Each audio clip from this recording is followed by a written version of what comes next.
اول حاجه معانا لتر من الحليب كامل الدسم،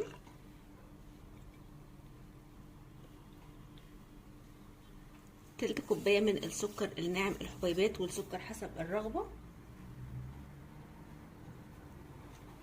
كوبايه من السميد الناعم،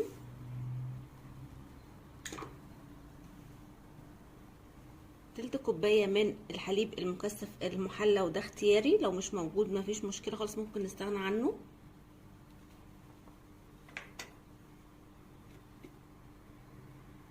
معلقتين كبار من الحليب البودر.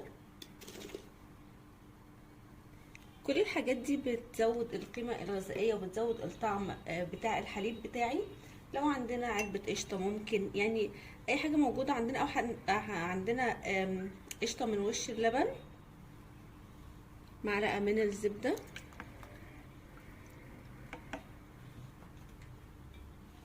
هخلط بقى كل المكونات دي كويس جدا على البارد الاول، وبعد كده هرفعها على النار.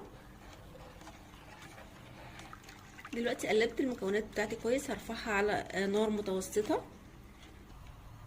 دلوقتي الخليط بتاعي على النار مع التقليب المستمر، لان طبعا لو ما قلبتوش بتقليب مستمر ممكن يشط مني، فانا مع التقليب المستمر لحد ما القوام يتقل معايا ويبتدي يغلي. كده الخليط بتاعي ابتدى يغلي معايا بالشكل ده كده. هنحط بقى معلقة صغيرة من روح الحليب، موجودة عند اي عطار، لو مش موجودة ممكن نحط فانيليا. دلوقتي بقى هطفي النار. دلوقتي صينية فيها رشة بسيطة كده من الزيت بالشكل ده كده، هوزع الزيت كويس شوية كده من جوز الهند بقى، هرش بيهم قعر الصينية. عايزة طبقة مش خفيفة ومش تقيلة، طبقة متوسطة بالشكل ده كده. دلوقتي بقى هنزل بالخليط بتاعي بالشكل ده كده على الصينية بتاعتي، هنزل بالخليط كله بسرعة طبعا قبل ما يبرد مني. يفضل كمان يكون مجهزة الصينية بجوز الهند قبل ما اطفي على الخليط بتاعي من على النار. هساوي بقى السطح كمان والخليط لسه سخن، هرش رشة بقى كده حلوة من جوز الهند من فوق. طعم جوز الهند مع السميد بجد تحفة جدا.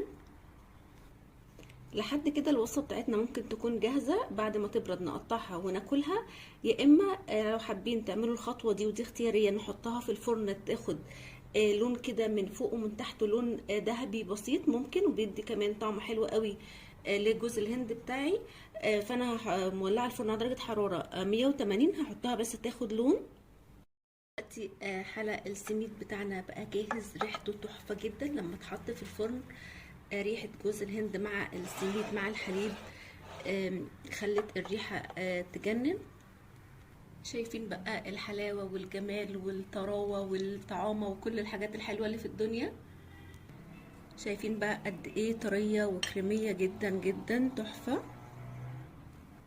يا رب وصفه النهارده تكون عجبتكم، واللي جربوا الوصفه وتعجبه يا ريت يسيب لي رايه في كومنت، والاول مره يشوف قناتي يعمل اشتراك، واللي عجبه الفيديو يعمل لايك.